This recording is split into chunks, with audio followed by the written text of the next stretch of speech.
Kompetensi literasi, yaitu memahami paparan lisan tentang topik yang dikeli, mengidentifikasi ide pokok dan beberapa ide rinci dalam paparan tersebut, menjelaskannya kembali dan menanggapinya menggunakan pengetahuannya. Menulis esai pendek untuk pengamatan dan pengalamannya dengan lebih terstruktur. Adik-adik, hari ini kita akan belajar mengenai sejarah uang di Indonesia dan apa manfaat uang dalam kehidupan kita sehari-hari. Yuk kita belajar bersama.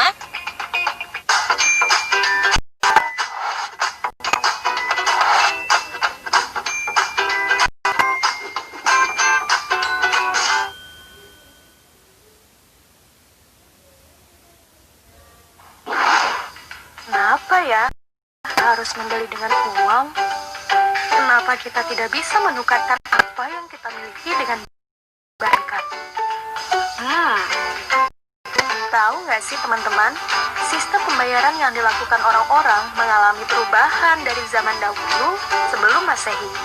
Kali ini Bima akan bercerita asal-usul uang. Pada tahun 6000 sebelum Masehi ini, kita belum bisa menggunakan uang untuk membeli barang karena orang-orang menggunakan sistem barter untuk membeli barang. Lihatlah orang-orang menukarkan barang yang mereka miliki untuk mendapatkan barang lain. Yuk kita bergeser ke sana. Sekarang kita berada di 1200 sebelum Masehi. Pada tahun ini, orang-orang mulai menggunakan kerang mendapatkan barang atau jasa. Jadi, kalau ingin mendapatkan barang yang kita butuhkan, kita harus punya kerang. Wah, sekarang kita sudah berada di 500 sampai 1000 tahun sebelum. Pada tahun ini, orang-orang sudah mulai menggunakan uang logam dan perak untuk jual beli. Sampai sekarang pun uang logam masih digunakan ya. Orang-orang di zaman 118 sebelum Masehi ini sudah pakai uang kertas. Uang yang digunakan pada zaman ini, uangnya terbuat dari kulit.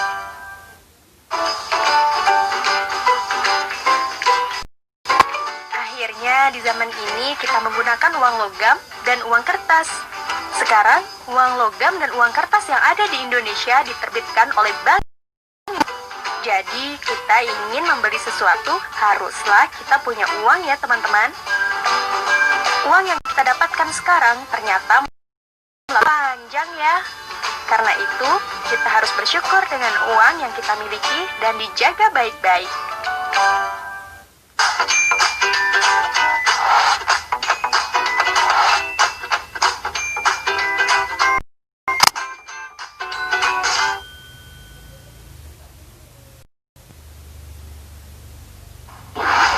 Selamat pagi teman-teman, bagaimana harimu? Apakah menyenangkan? Apakah kalian memiliki celengan ayam? Bagus. Jika kalian pernah atau masih memiliki celengan ayam, semoga kalian tetap semangat menabung dengan rajin memasukkan uang ke dalam celengan milikmu.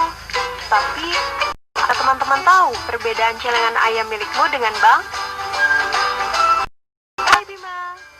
Bima adalah siswa SD kelas 5 yang rajin menabung. Bima selalu menyisihkan uang jajannya Rp5.000 setiap hari, lalu memasukkannya ke dalam celengan ayam miliknya. Dalam 1 bulan uang yang dimiliki Bima adalah Rp150.000. 1 tahun kemudian, Bima membuka celengan. Total uang yang didapatnya Rp1.800.000. Wah, banyak ya. Namun, tidakkah teman-teman penasaran berapa uang yang akan diperoleh Bima jika menabung uangnya di bank? Kan kalau ditabung di bank, uang kita lebih aman. Penting bagi teman untuk mengetahui apa itu bank. Tapi, apakah teman-teman sudah pernah datang ke bank? Sekedar ikut orang tua pergi ke bank? Apakah di dekat rumah setiap hari menerima uang dan memberikan pinjaman uang? Ketika kita menabung, uang akan digunakan oleh bank untuk memberikan pinjaman kepada orang lain atau diinvestasikan. Karena bank adalah lembaga keuangan yang mempunyai wewenang untuk menyimpan dan menyalurkan dana masyarakat. Adakah di antara teman-teman yang ingin bertanya? Bagus.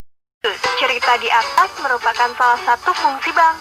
Bukankah teman-teman masih ingat bahwa bank tidak hanya menyimpan uang masyarakat, tetapi juga menyimpan pada masyarakat seperti kita? Mari lanjutkan cerita. Ini Juna. Juna adalah seorang pemilik usaha kecil. Dia memerlukan modal untuk mengembangkan bisnisnya. Kemudian Juna datang ke bank. Singkat cerita, bank memberikan pinjaman kepada Juna sebesar Rp1.800.000. Juna harus mengembalikan uang tersebut dalam 1 tahun. Juna harus mengembalikan uang sebesar Rp800.000 ditambah tambahan bagi hasil pada keuntungan yang diperoleh. Bagaimana? Apakah kalian sudah paham? Selain memperoleh bagi hasil, ada banyak manfaat lain ketika kita menyimpan uang kita di bank, yaitu aman. Uang disimpan dengan aman di bank, tidak mudah dicuri maupun tercecer. Terjamin. Tabungan juga penjamin simpanan atau LPS, jadi tidak usah khawatir uang kalian hilang ya. Praktis. Terdapat kemudahan layanan perbankan elektronik 24 jam per hari antara lain ATM, SMS banking, mobile banking, internet banking, phone banking, dan call center. Hemat. Kalau terbiasa menabung, kalian dapat menyisihkan uang dan terhindar dari kebiasaan membeli barang yang tidak dibutuhkan. Bima, apakah sudah paham? Terima kasih sudah belajar bersama. Sampai selanjutnya. Nah, adik-adik, waktunya menjawab pertanyaan. Siap-siap mencatat ya. Pertanyaannya adalah, jika kamu memiliki uang untuk ditabung, kamu lebih memilih menyimpannya di celengan atau di bank? Jelaskan alasanmu. Dicatat ya. Jika kamu memiliki uang untuk ditabung, kamu lebih memilih menyimpannya di celengan atau di bank? Jelaskan alasanmu. Jawablah pertanyaan tadi sebagai tugas dan kerjakan dengan bimbingan orang tua atau gurumu ya.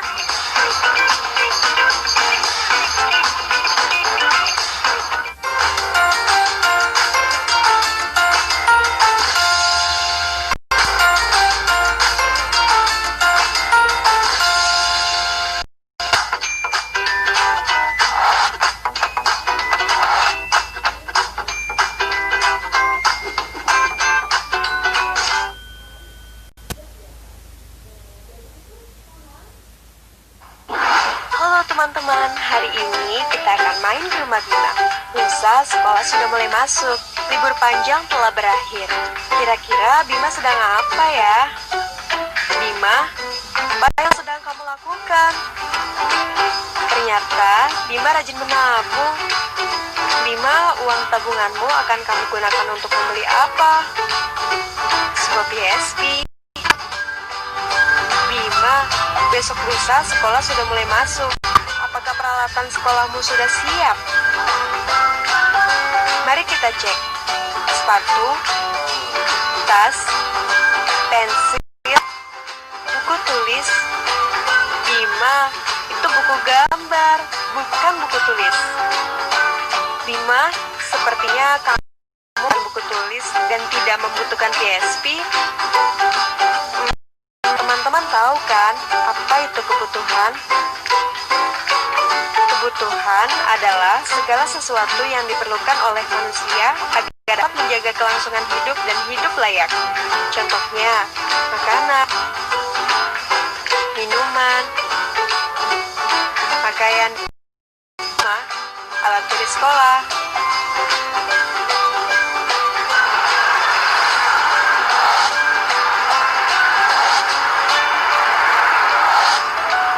Setiap orang memiliki kebutuhan yang berbeda-beda.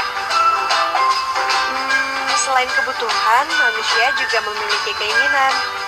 Apa sih keinginan itu? Fungsi tambahan yang ingin dimiliki, namun jika tidak terpenuhi, tidak akan mengganggu kelangsungan hidup.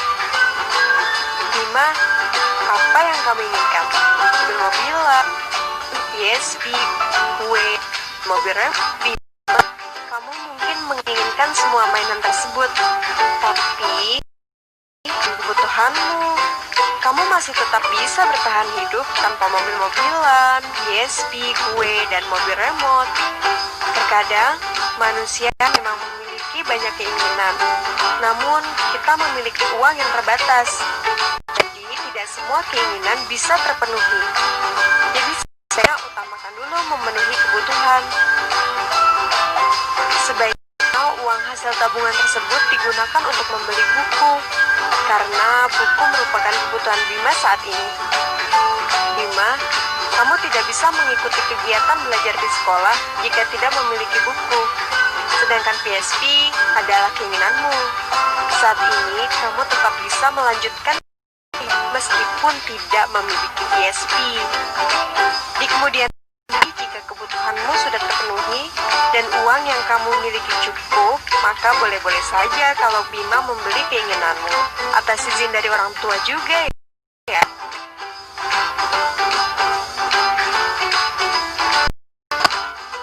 Nah, sekian kisah antara Bima, buku, dan PS.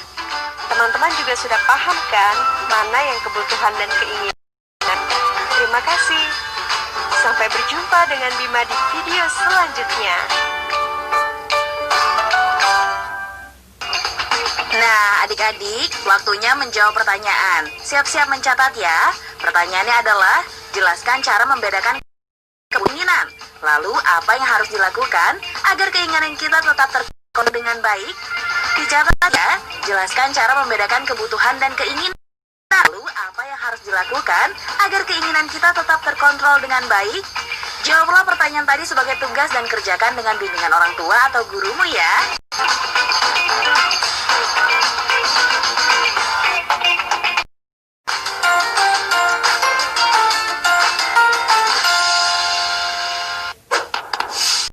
Kegiatan jual beli.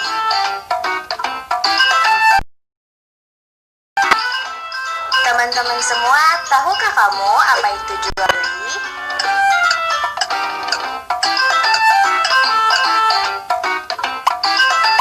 Dalam kehidupan, manusia banyak untuk memenuhi kebutuhannya sehari-hari. Misalnya, kita butuh sayuran untuk kita makan sehari-hari agar menjadi sehat.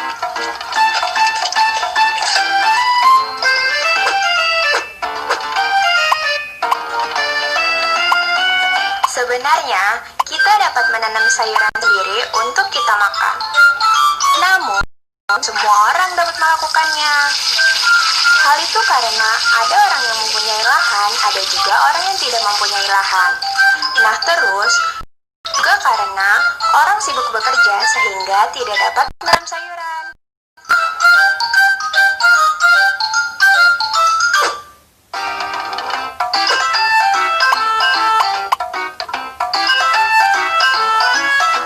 Nah, keterbatasan itulah yang membuat kita perlu orang lain. Begitu, orang dapat jual beli untuk memenuhi kebutuhannya. Jadi, pengertian jual beli adalah kegiatan untuk mendapatkan barang di mana barang tersebut harus ditukar dengan sejumlah uang. Nah, jumlah uangnya harus sesuai dengan harga barang yang disepakati oleh penjual dan pembeli. Terus, bagaimana bisa terjadinya jual beli?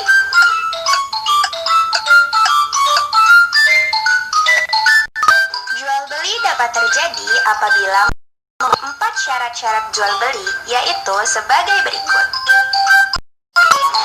Pertama, adanya penjual. Kedua, ada beli.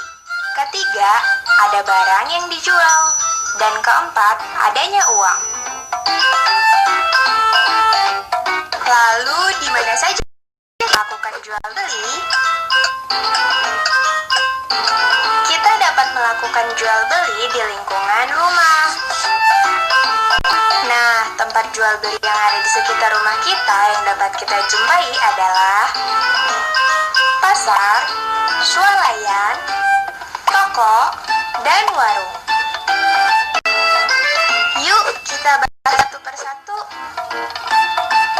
Yang pertama, pasar. Pasar merupakan tempat bertemunya penjual dan pembeli dari segala penjuru. Barang yang dijual di pasar adalah kebutuhan sehari-hari, misalnya beras, minyak, telur, sayuran, buah-buahan, dan pakaian.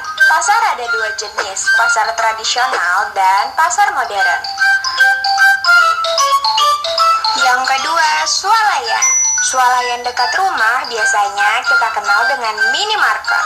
Swalayan ini merupakan tempat berbelanja modern di mana harga tidak bisa ditawar lagi. Yang ketiga, toko. Toko merupakan tempat jual beli yang tempatnya lebih menyediakan berbagai macam barang-barang. Ada juga toko yang menyediakan hanya satu jenis barang.